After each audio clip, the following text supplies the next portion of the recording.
Hi, I'm JJ. Welcome or welcome back. I am doing the get to know my taste tag. I was tagged by Angelina over at Books Do Things for Me, and so here are my answers.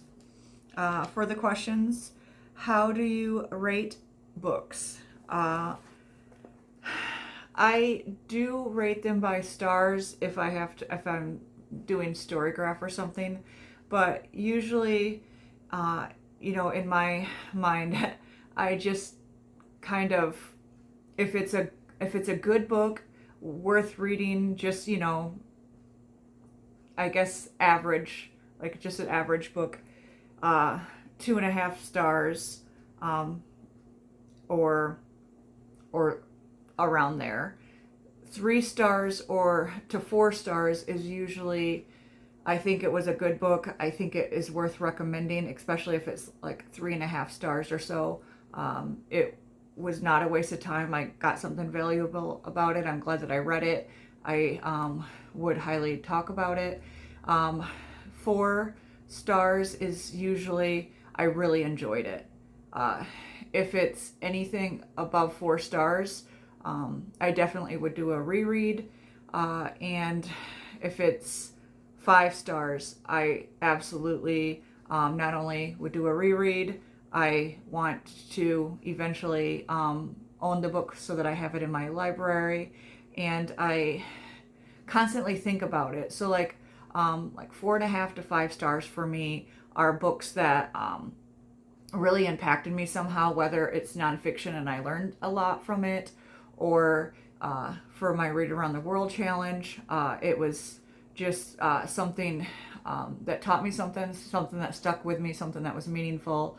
And then anything else, a fiction book is just something that truly I enjoyed.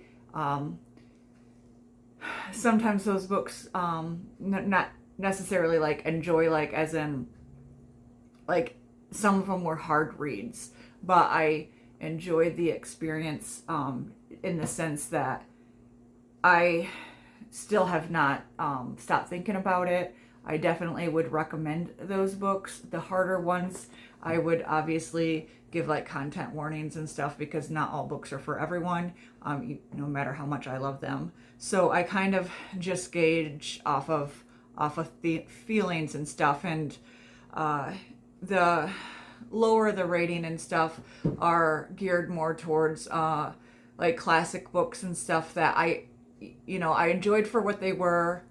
They might not have been like my favorite or the best for me, but I can see something worthy in them, and I see why they were classics and stuff like that.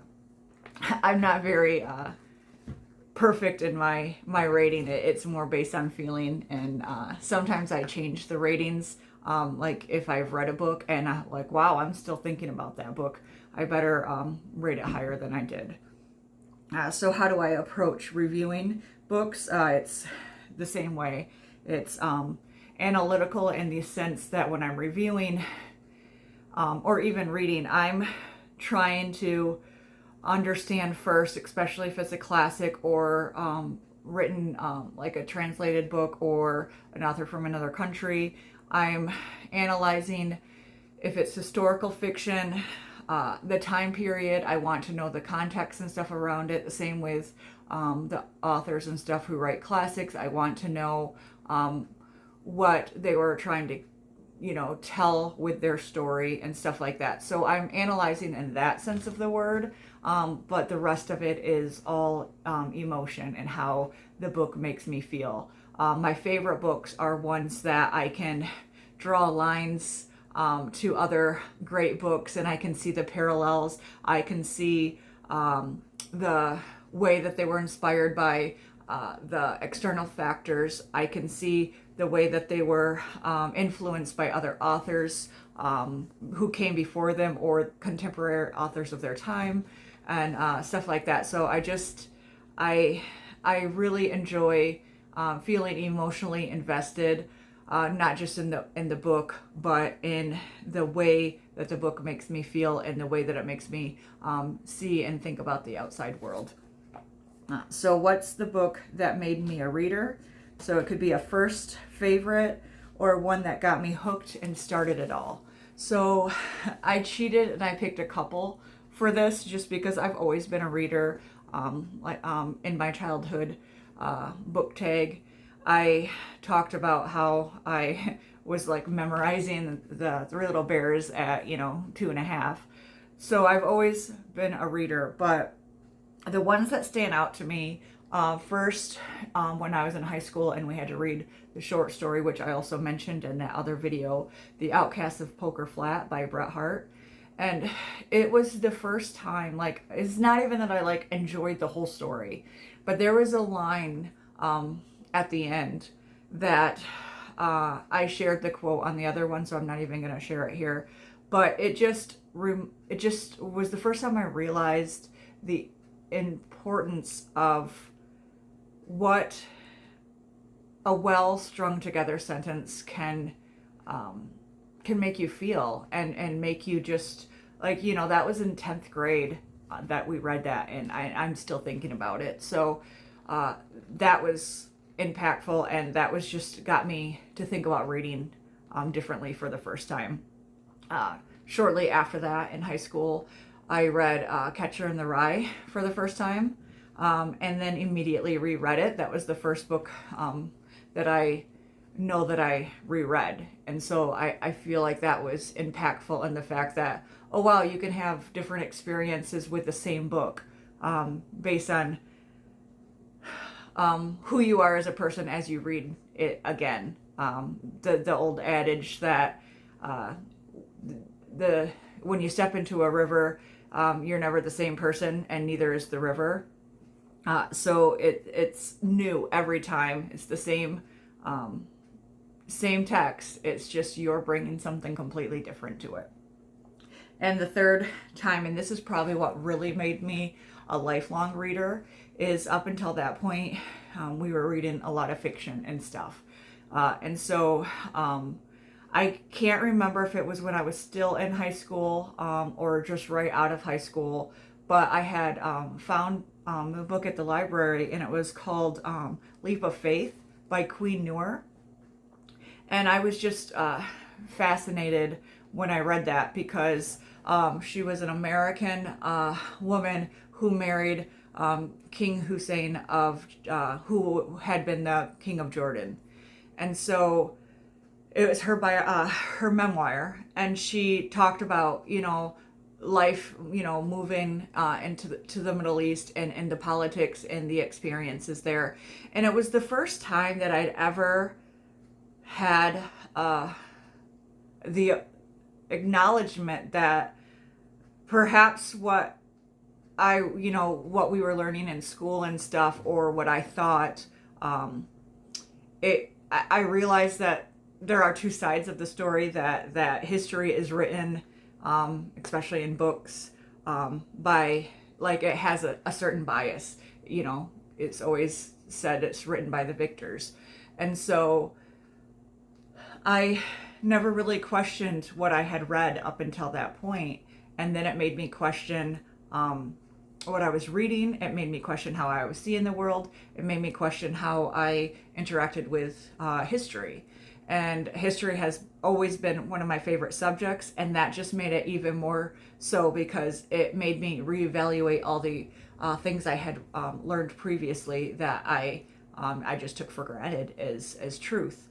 And right after I read that one, I went on like this binge of reading a whole bunch of memoirs, especially when it dealt with traveling and stuff. So Angelina Jolie was doing a lot of like Goodwill ambassador.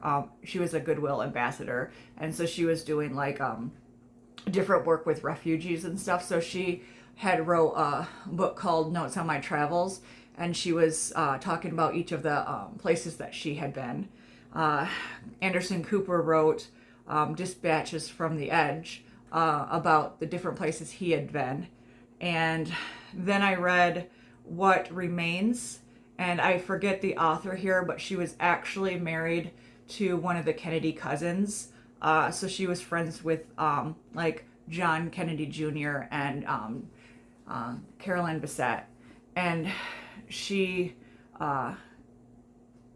like just wrote a really beautiful memoir. And just in her description, like just one example, Carolyn Bessette was always being followed, you know, because John was always harassed by paparazzi. So Carolyn thought if she dressed the same every time she went out, the paparazzi would not be able to sell those photos, because they would think that it all came from the same day, and so that maybe they would stop following her and maybe she would get a little piece. That was her intention. That was what this author knew behind the scenes what was going on. What they then printed was how she was this unfashionable woman who didn't deserve John, and like they just blew it up, and so it ended up getting actually more press and just stuff like that. And it just kind of made me think, especially remember I read these like in my late teens. It just made me see the world, like how society, how, you know, the paparazzi, how, you know, everybody else is viewing something, and how it's completely different than your lived experience. And it just made me, you know, be more aware of, especially when you're taking in content from content creators and stuff, like you know, understanding that they're presenting a certain thing to the world, and it's curated and everything like that. And so it kind of helped me understand that at a young age, of just, once again, like that first book, don't take things at face value. Kind of, it made me fascinated in trying to understand people and their motivations and stuff like that. Long story for only question number 3, so this might be a long video. Number 4, do you have a genre niche? Are there certain genres you gravitate towards? As you see in a lot of my book reviews and recommendations and suggestions, I pretty much read anything. I read eclectically, I read widely over genres, but in my mind, I think that I gravitate towards classics, nonfiction, historical fiction, and fantasy. But that might not seem like that with the reviews and stuff that I'm doing, but I just know when I'm picking those genres that I'm probably gonna like it more than some of the other ones, even though I do want to read everything. Do you generally prefer character or plot driven stories? Definitely character, but it has to have a plot. I am not very good with the, you know, all vibes type of story when not a whole lot happens. I do really enjoy character work and character depth and stuff, but it has to have like a purpose. There has to be something going on, even if it's just a small plot. As long as it's moving forward and they're trying to do something, because it's in those doing somethings, like the things that they're externally motivated to do, that is the most interesting for their character development and their reaction, at least personally. So I need a little bit of both, but I cannot do an all plot book with no character development. I would rather do the character with no plot, but if I had to choose between the two, but I definitely gravitate towards highly character driven works as long as there's some plot in it.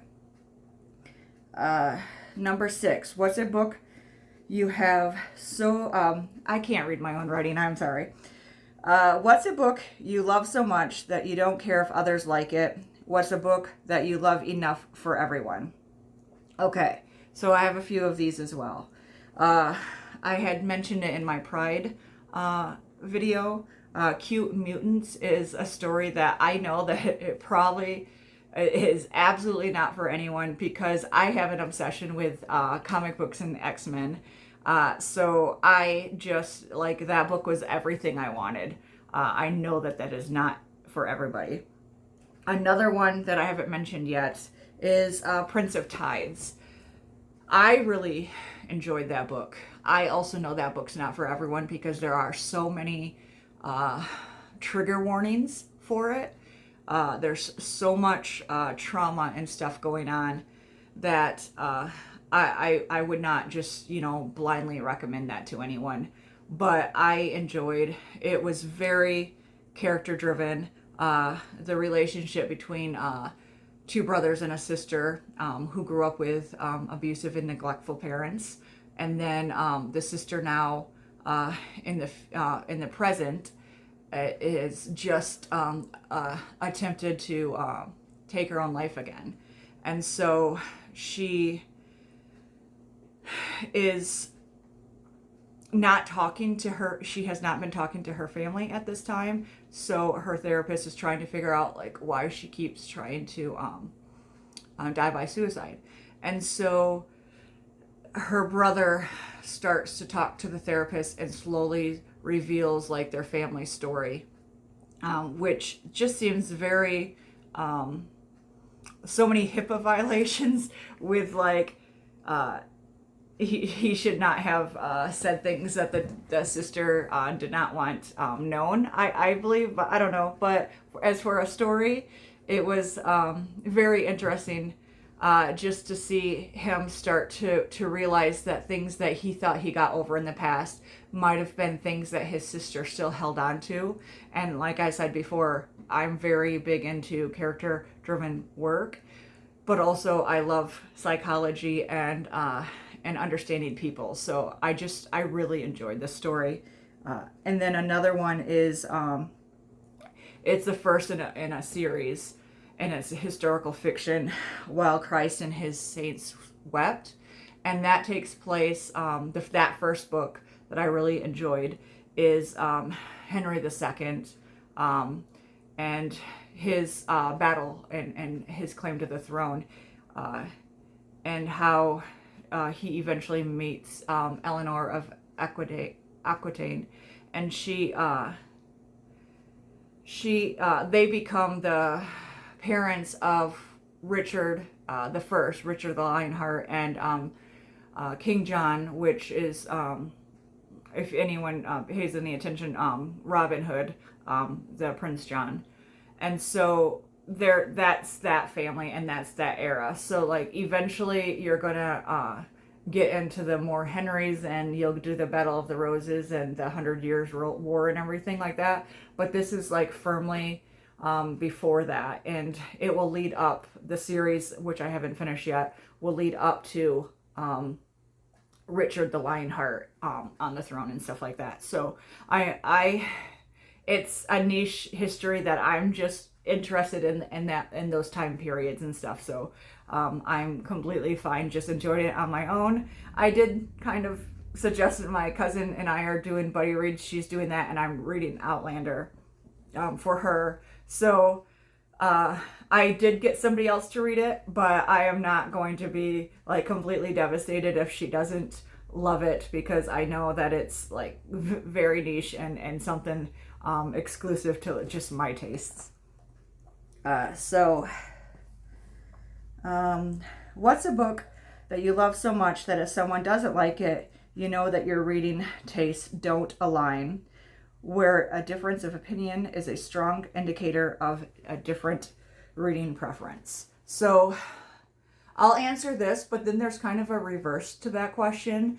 And if somebody really likes something that I know I don't like, I also wonder about our reading taste. Like if they say something is their favorite book and I have read it and am like, okay, I kind of passed on that one, I didn't really enjoy it.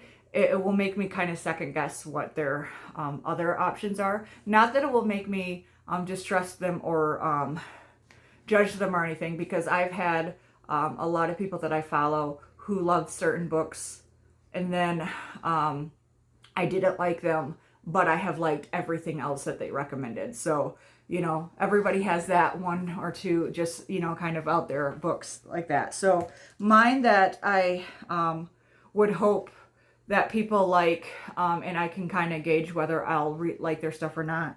Since I do read a lot of classics and stuff, some of my favorites are East of Eden and The Picture of Dorian Gray, anything Oscar Wilde or John Steinbeck, actually, since I've been reading a bunch of their stuff. The same with Edith Wharton and Elizabeth Gaskell. I have enjoyed most everything I've read by all of those authors. So if somebody doesn't like one or the other for whatever reason, I just will think that they might not like some of the other things that I have to recommend. For the ones that if they like and I might not align with it, so I really did not like All Fours by Miranda July, and I also did not like Gates of Fire or Blood Meridian, and I'm not really a big fan of Blood Meridian or The Road. I thought The Road was okay, but I guess Cormac McCormick is just not really for me. So if somebody says that that's their favorite author, I might not always agree with their tastes. What's your what's in your trash pocket? What books, tropes, themes do I know are bad but love them anyway? So I don't really know how to answer this, because I mean, there are some people who might think that some of the stuff I read would be considered in that category, but me personally, I don't really have what people would say guilty pleasures or stuff. I don't shame books. So if I want to read it, I'm going to read it. If I like it, I like it. I might not always like enthusiastically talk about it, depending on the audience and who I'm trying to recommend it to, but I really don't have anything that in that sense. Do you have any deal breakers in books? Something that if present, it immediately turns you off from the book? Not really. I don't like badly written women in books. One-dimensional, or when I do actually hate it when you kill off characters just so the protagonist can experience growth. Like that happens a lot more in the comic books that I read, for the hero's journey and everything like that. And I just think that's well worn out trope that needs to end. But does it stop me from reading those comics? No, I just complain about it the entire time. What's a strong opinion you have about a book that was released in the last year, whether it's overrated, underrated, or just a hot take that I need to share? I said it before, the newer release book, because I've already talked about some of the newest release books that I've read this year, so I don't want to talk about something that I've already talked about. But I just mentioned before All Fours by Miranda July. That was published last year, so I consider that within the year. And I did not like that book. So it was not for me. There was some, beautiful prose and stuff in it, but the actual story and everything like that, it was not for me. And so I know that there's so many people who enjoyed it, but there were so many times that I almost didn't finish it. I had to stop several times and went to something else, and then eventually, before it was due back at the library, finally finished it. What do you look for in writing? What makes a book stand out to you? Is it prose style, theme, voice, structure, or something else? I really enjoy strong female characters. I want believable characters, male or female. And if it's historical fiction or nonfiction, I need the book to be well and reliably researched. I want to know that what I'm consuming is at least as accurate as possible, and I want to learn something.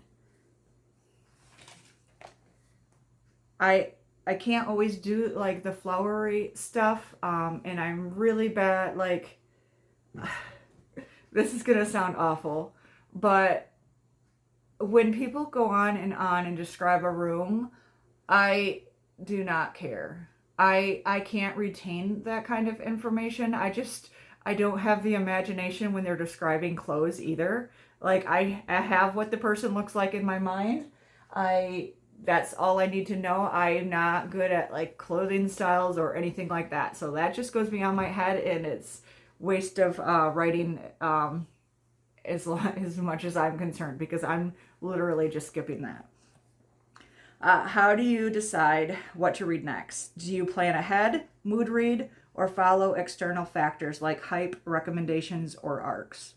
Um, I mood read a lot, but I do always have a TBR in mind for my couple next to read, just in case like the one that I started I'm not getting into right away. I always need to be starting something or having something ready.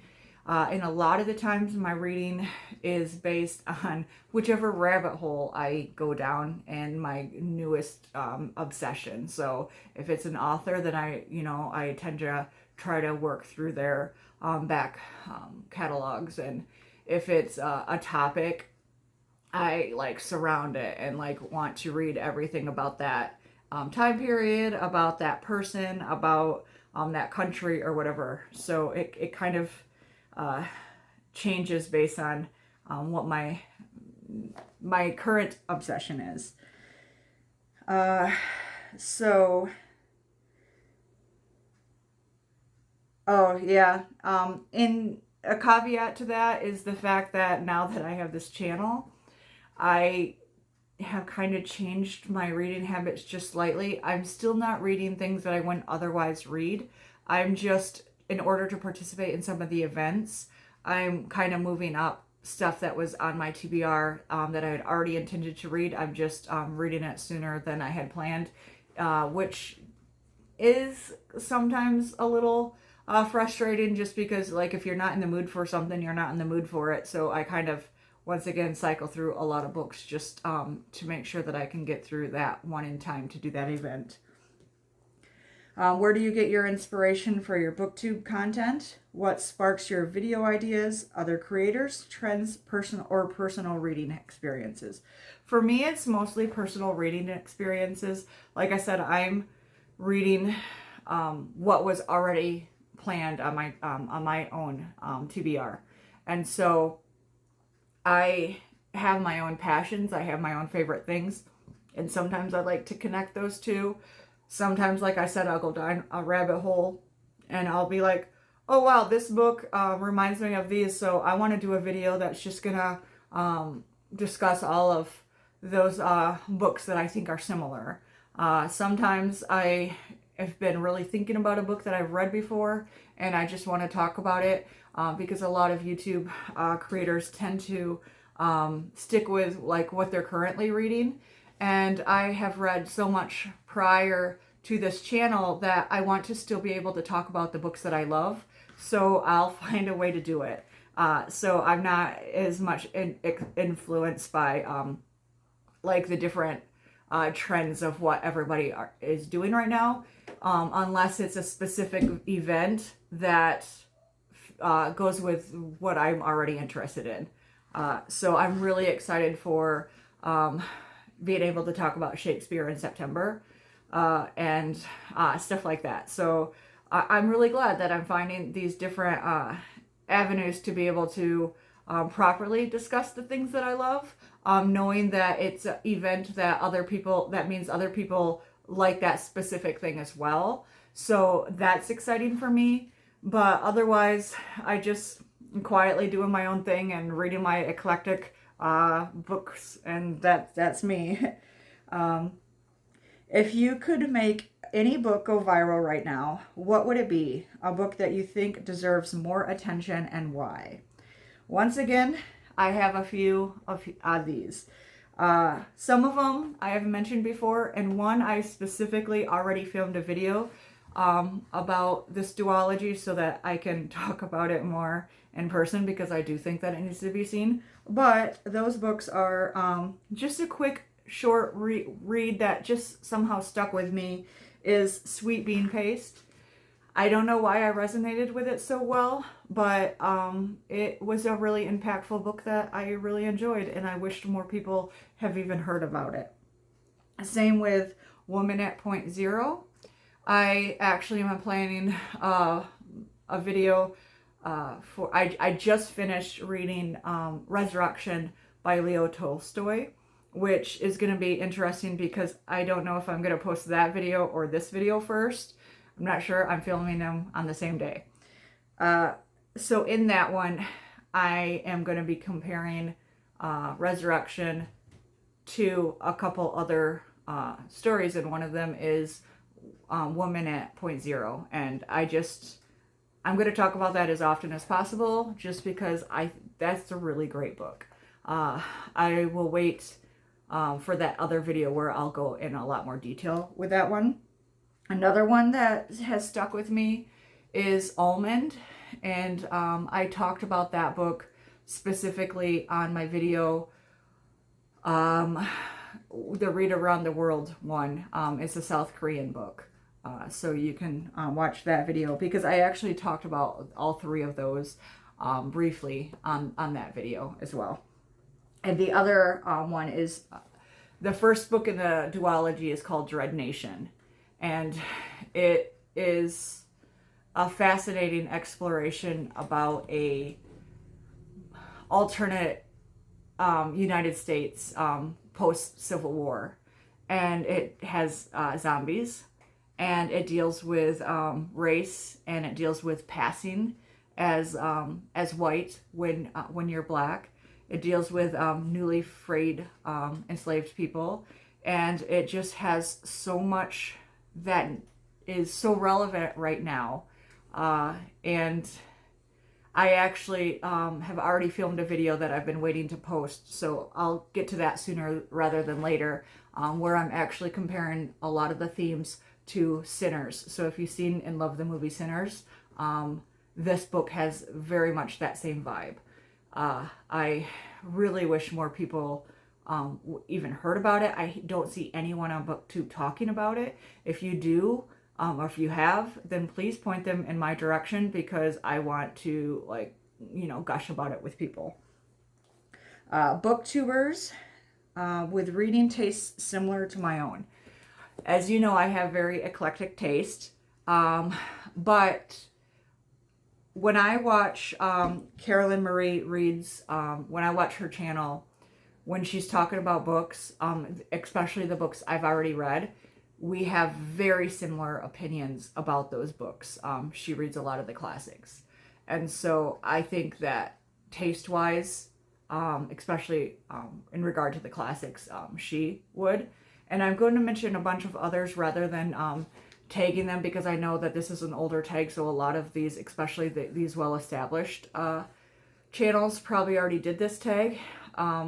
But just ones that I have been influenced by and have gotten a couple of books from that I'm excited to read. So I assume that our tastes are very similar. And as you check out their channels, you'll see they're very specific to each kind of book that I like, so that I don't have anyone who likes all of my tastes. So I have a bunch of people to get those needs met. One of them is the Brown Booktuber. He's not a lot of nonfiction, very activist-minded. I really enjoy his content and his point of view. Katarina Reem. She reads classics, but she also reads contemporary, and the contemporary that she chooses are things that I haven't heard of before or haven't read yet, and so I really like her take on those, and I really enjoy the way she talks about books and reviews books. It's very informational, it's very thoughtful reviews, and I would definitely check out her content. For nonfiction and fantasy, Kist reads books, and I'm going to link these all below, but I've gotten a lot of nonfiction from him. And the of Monsters and Mainframes that I read for the last month wrap up it was his, he did it with his book club. So that's how I heard about that book. Britta, I don't know how to say her last name, Britta Bowler, The Second Shelf. So The Second Shelf is a great one as well. She reads mostly women authors, so obviously there are going to be a lot of strong female characters in those books. She's German, so she reads a lot of translated work as well, and she's been reading authors around Europe. So that's been very beneficial to me to learn about the authors that I haven't read yet for there. And then I really also enjoy the content of Active Mind. He primarily enjoys classic Russian literature, but he also reads nonfiction as well. But I really like listening to him because he has a passion for talking about the Russian literature that he's reading. And I have picked up a couple of books, excited to read it, or the few that I have read that he's already read. I've enjoyed hearing his points of view on that.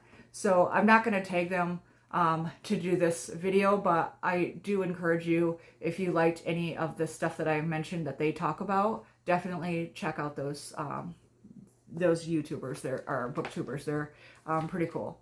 So thank you, Angelina, for having me do this. It was fun to really evaluate how I read and what parts of that I wanted to share with you guys.